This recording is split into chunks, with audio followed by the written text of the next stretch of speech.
7 अगस्त 2025 को राहुल गांधी जनता के सामने आते हैं और मीडिया में बहुत ज्यादा संगीन आरोप लगाते हैं इलेक्शन कमीशन ऑफ इंडिया के ऊपर।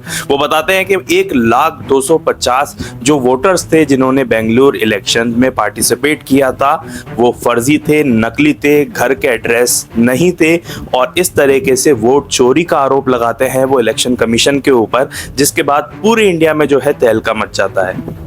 और उसी के बाद चीफ इलेक्शन कमिश्नर जो होते हैं उनको सामने आकर दोबारा एक प्रेस कॉन्फ्रेंस करनी पड़ती है 17 अगस्त को। वो जवाब देते हैं राहुल गांधी के पूछे गए हर एक सवाल का। क्या उससे जनता सेटिस्फाई होती है, क्या है पूरा मसला और आखिर राहुल गांधी इतने बड़े बड़े आरोप इंडिया के इलेक्शन कमीशन के ऊपर कैसे लगा रहे हैं और कैसे 1 लाख से ज्यादा वोट्स की धांधली हो सकती है ऐसा आरोप लगा रहे हैं। विस्तार से जानेंगे पूरी बात क्या है, चलिए शुरू करते हैं।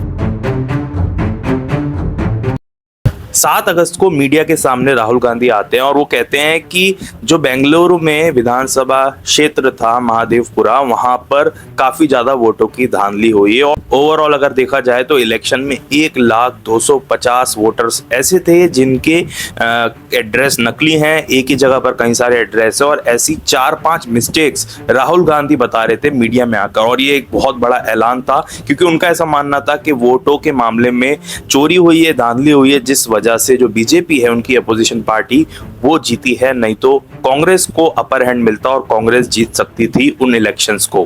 पहली मेन गड़बड़ी जो उन्होंने सामने रखी वो ये रखी कि एक ही व्यक्ति ने अलग अलग इलेक्शंस में अलग अलग जगह जाकर वोट दिया है। एक पर्सन एक ही बार एक जगह पर वोट दे सकता है, ऐसा हमारा संविधान कहता है, ऐसे हमारे नियम है। लेकिन राहुल गांधी कह रहे थे एक ही व्यक्ति ने अलग अलग जगह पर जाकर वोट दिए हैं। उसके बाद राहुल गांधी बोलते हैं कि कुछ वोटर्स ऐसे हैं जिनके पते में हाउस नंबर 0 लिख रखा है, पता एग्जैक्टली मेंशन नहीं है। तीसरी गड़बड़ी में वो बताते हैं कि कहीं कहीं पर तो फादर का नाम ही ढंग से नहीं दे रखा। चौथी गड़बड़ी में बताते हैं कि एक ही पते पर लगभग 80 वोटर्स रहते हैं और घर बहुत छोटा है, ऐसा कैसे पॉसिबल है कि एक जगह पर 80 से ज्यादा या 80 वोटर्स हो सकते हैं। वहीं पांचवी गड़बड़ी वो बताते हैं कि बिना फोटो वाले वोटर्स ने भी वोट डाला है। तो ये सब लिस्ट वो जनता के मीडिया के सामने रखते हैं और वो डायरेक्टली आरोप लगाते हैं कि वोटों में धांधली हुई है और अक्सर वैसी होती आ रही है। देखिए, राहुल गांधी कहते हैं कि 2023-24 के इलेक्शन से ही उन्हें शक होना शुरू हो गया था और उसके बाद उन्होंने ये जो है कंफर्म कर वो ये लिस्ट लोगों के सामने लाते हैं और ये सब गड़बड़ी हुई है वोट्स के चलते, तो ये उन्होंने बात सामने रखी। जब ये बात सामने आई 7 अगस्त को, तो उसके बाद इलेक्शन कमीशन भी एक्टिव हो गया, तमाम जो पॉलिटिकल पार्टीज हैं वो भी एक्टिव हो गई। बीजेपी के जो नेता हैं वो अपने बयान दे रहे थे, कांग्रेस के जो नेता हैं वो अपने बयान दे रहे थे। उसी बीच इलेक्शन कमीशन ने भी कुछ बयान डाले। उन्होंने कहा 17 अगस्त को तो प्रेस कॉन्फ्रेंस की, लेकिन उससे पहले उन्होंने कहा कि ये सब चीजें कांग्रेस को जब समझ में नहीं आती, जब वोटिंग लिस्ट बनती है तब उन्हें समझ में नहीं आता। या दूसरी बात, जो राहुल गांधी है उनको शपथ पत्र या हलफनामा देना पड़ेगा अगर वो इन आरोपों को लगा रहे हैं। बिना हलफनामे के या बिना किसी ठोस प्रूफ के इलेक्शन कमीशन यूं ही उनके आरोपों पर इतने बड़ी संख्या के वोटर्स की जांच पड़ताल नहीं कर सकती, ना ही उनके सीसीटीवी फुटेज सामने रख सकती है जब उन्होंने वोट डाला, क्योंकि ये लोगों के प्राइवेसी के अगेंस्ट में है। तो ये सब बातें इलेक्शन कमीशन भी बोल रहा था। और वहीं दूसरी तरफ बीजेपी की एक बड़े पार्टी के नेता अनुराग ठाकुर ने भी एक बयान दिया। उन्होंने बोला कि वायनाड में उनके पास कई सारे ऐसे प्रूफ हैं जो वोटर्स हैं वो नकली थे, या उन्होंने भी सेम तरह के आरोप लगाए कांग्रेस के ऊपर। तो अब कांग्रेस और बीजेपी आपस में इसी तरह से एक दूसरे पर आरोप लगा रही हैं। लेकिन उस बीच इलेक्शन कमिश्नर जो है हमारे ज्ञानेश कुमार, उन्होंने 17 अगस्त को मीडिया के सामने आकर प्रेस कॉन्फ्रेंस की और उन्होंने क्या क्या बताया और उसके ऊपर राहुल गांधी के क्या क्वेश्चंस थे, सब कुछ डिस्कस करते हैं। Election commissioner of India Gyanesh Kumar ji सामने आते हैं और वो एक बात बोलते हैं कि राहुल गांधी को अपने इस बयान के लिए माफी मांगनी पड़ेगी। अगर वो माफी नहीं मांगते हैं तो उन्हें हलफनामा देना पड़ेगा और साथ ही साथ वो प्रूफ दें जो ये साबित करते हैं कि ये वोटों की धांधली हुई है। उसके बाद ही वो इस जांच पड़ताल को आगे बढ़ाएंगे, क्योंकि 1 से 1.5 लाख लोगों की जांच पड़ताल करना, उनको नोटिस जारी करना सिर्फ इस बात पर कि राहुल गांधी प्रेस कॉन्फ्रेंस करके बोल रहे हैं कि वोटों की धांधली हुई है, तो ये उन लोगों की प्राइवेसी के लिए और साथ ही साथ हमारा जो संविधान है उसके लिए एक इंसल्ट होगी। तो सामने से आकर जो हमारे चीफ इलेक्शन कमिश्नर है उन्होंने ये बोला कि राहुल गांधी को माफी मांगनी पड़ेगी अपने इन बयानों के लिए। राहुल गांधी ने कई सारे ऐसे वोटर्स के जो आईडी है उसको सामने रखा, पब्लिकली उन्होंने मीडिया के सामने उनकी फोटोज दिखाई, उनकी वोटिंग आईडी दिखाई और बताया कि एक एक व्यक्ति ने दो दो बार अलग अलग इलेक्शंस में जाकर वोट दिया है और ये बिल्कुल भी पॉसिबल नहीं होना चाहिए। अगर ये सब हो रहा है तो ये कहीं ना कहीं वोट की चोरी हो रही है। और उसके बाद उन्होंने डिमांड किया कि इन सब वोटर्स की सीसीटीवी फुटेज जो होती है उसको सामने रखना चाहिए इलेक्शन कमिश्नर को, ताकि ये क्लियर हो पाए कि जिस बंदे की आईडी कार्ड है, जिस बंदे का जहां पर वोट है, उसी बंदे ने वहां पर जाकर वोट दिया है और कहीं दो बार तो नहीं दिया। अच्छा, इस बात पर इलेक्शन कमिश्नर जो थे हमारे ज्ञानेश कुमार, उन्होंने कहा कि किसी भी हमारी महिला, बहन, बेटी या हमारे परिवार के किसी व्यक्ति के अगर हम सीसीटीवी फुटेज जो है वो सामने लाते हैं तो किसी भी परिवार को ठेस पहुंच सकती है और ये उनकी प्राइवेसी के खिलाफ है। तो हम अपने बहन, बेटियां या बहुएं या फिर किसी भी व्यक्ति की इस तरह से सीसीटीवी फुटेज सामने रखेंगे तो कहीं ना कहीं ये गलत हो सकता है और ये उनके प्राइवेसी के सच में अगेंस्ट में। बहुत सारे जर्नलिस्ट इस बात को सेटिस्फैक्टरी आंसर नहीं बता रहे और ऐसा बहुत सारे जर्नलिस्ट कह रहे हैं कि सीसीटीवी लगाने का मतलब यही होता है कि आप किसी वोट पर निगरानी रख पाएं। और अगर ऐसा पेच फंसता है जहां पर अपोजिशन पार्टी आरोप लगा रही है कि वोटों की धांधली हुई है, तो उस केस में सीसीटीवी फुटेज जो है या तो वो एक गवर्निंग बॉडी बनाए जहां पर वो बॉडी इन सब आरोपों की जांच करे और उस बॉडी को या उस चंद ग्रुप को आप सीसीटीवी फुटेज दिखा दीजिए अगर आप पूरी मीडिया के सामने नहीं रखना चाहते। तो बहुत सारे जर्नलिस्ट ये सब बातें भी कर रहे थे। वहीं इलेक्शन कमिश्नर कह रहे थे कि ऐसे सिर्फ आरोपों पर, और आरोप भी नहीं, उन्होंने बिना प्रूफ के सिर्फ ऐसे बता दिया और उसके ऊपर हम ऐसे जांच कराएं और उन 1 से 1.5 लाख लोगों को नोटिस भेजें, तो ये पॉसिबल नहीं है। तो ये कहना था इलेक्शन कमिश्नर का।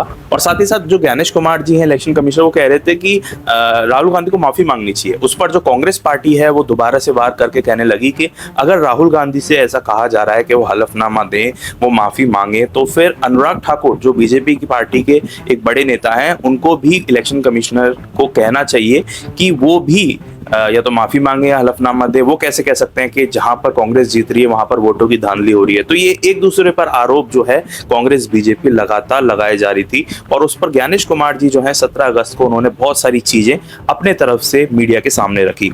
अच्छा, राहुल गांधी का एक सवाल और था, वो ये था कि किसी किसी के आईडी में हाउस नंबर 0 लिखा हुआ है। ऐसा कैसे पॉसिबल है कि एक आईडी जो वोटिंग के लिए यूज होती है उसमें हाउस नंबर ही ना आए और हाउस नंबर की जगह पर कई सारी जगह पर 0 लिखा है।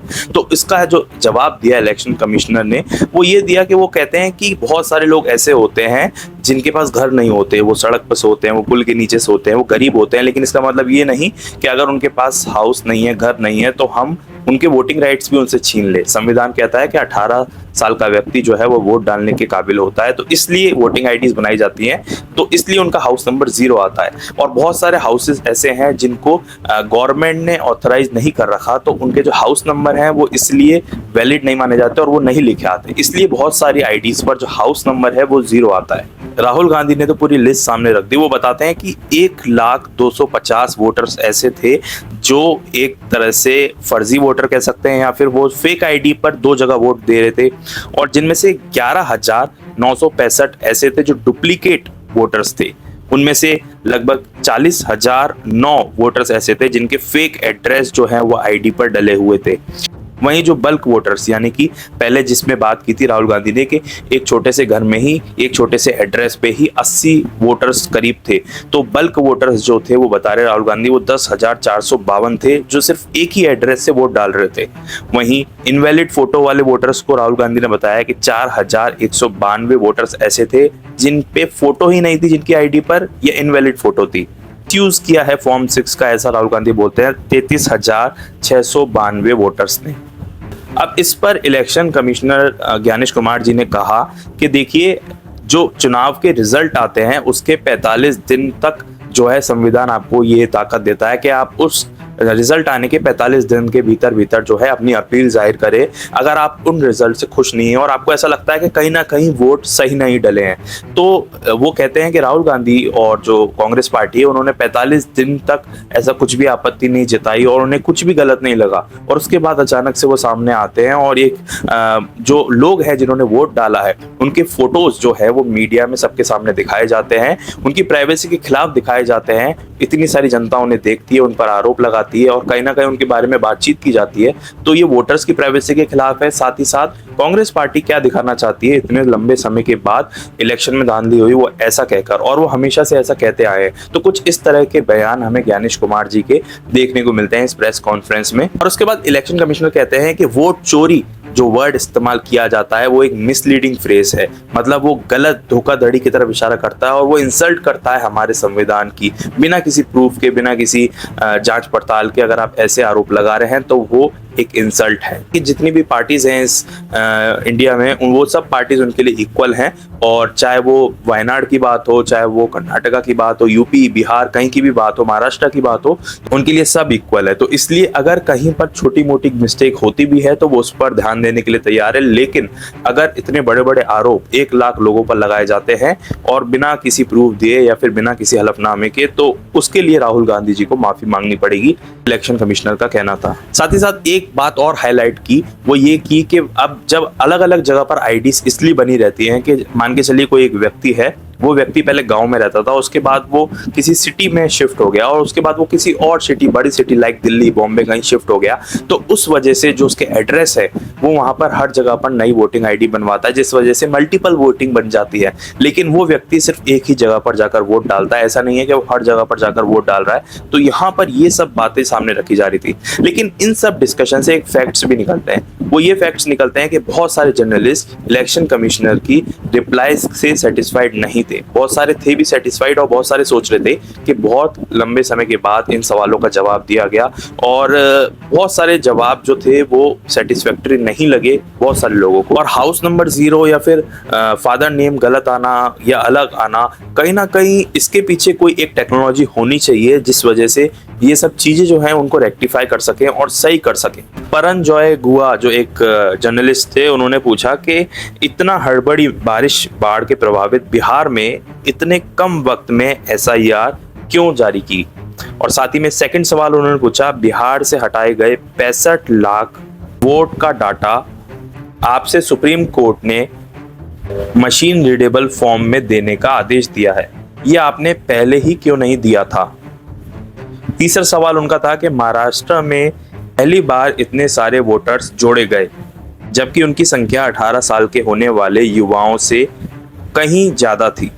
इसका जवाब चीफ मिनिस्टर देवेंद्र फडणवीस दे रहे हैं, अब क्यों अब तक खामोश थे। ऐसे ही बेहतरीन सवाल पूछे गए जर्नलिस्ट के द्वारा, और बहुत सारे सवालों को एक साथ लेने के बाद जो इलेक्शन कमिश्नर थे उन्होंने जवाब दिया। लेकिन कुछ ऑडियंस, कुछ पब्लिक ये कह रही है, उनका रिएक्शन ये आ रहे हैं कि जो जवाब थे उनको सेटिस्फैक्टरी नहीं लगे, वहीं दूसरी तरफ कुछ लोगों को ये सेटिस्फैक्टरी लगे और राहुल गांधी के जो आरोप हैं वो बेबुनियाद लगे। अब ये आरोप प्रत्यारोप बीजेपी और कांग्रेस एक दूसरे पर लगा रहे हैं। ये पूरा मैटर था कि जो राहुल गांधी और इलेक्शन कमीशन के बीच में हो रहा था। तो अब देखना ये होगा कि इसके बाद क्या फैसले लिए जाते हैं, क्या सच में कोई जांच पड़ताल की जाती है या फिर राहुल गांधी से हलफनामा मांगा जाता है या उनसे माफी की गुहार की जाती है। तो अब जो भी होगा वो सब मैं इस चैनल पर जरूर शेयर करूंगा। लेकिन इस तरह दुनिया में क्या चल रहा है, आखिर आसपास आपके क्या हो रहा है, अगर आप विस्तार से जानना चाहते हैं तो इस चैनल को सब्सक्राइब कर सकते हैं। मिलेंगे एक नेक्स्ट वीडियो में एक नई इन्फॉर्मेशन, एक नई नॉलेज के साथ। तब तक के लिए भारत माता की जय।